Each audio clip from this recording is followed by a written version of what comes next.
Hey everyone, today I'll show you how to book your UK driving test fast. First, go to gov.uk and search for Book Practical Driving Test. Click the link to start your booking. Before you begin, make sure you have your UK driving license number, a debit or credit card, your driving instructor's reference number. Also, check the test cost and make sure you meet the residency requirement. You need to have lived in England, Scotland, or Wales for at least 185 days in the past year.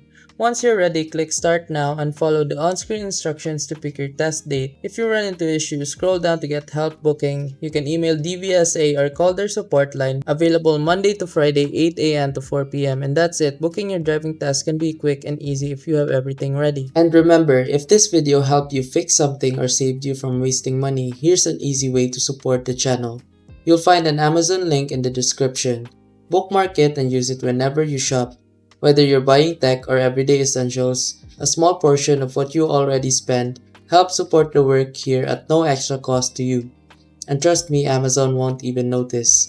If you want to support directly, you can also buy me a coffee or check out the phone accessory store linked below. Totally optional. That's it. Thanks for the support. Stay sharp and I'll see you in the next video.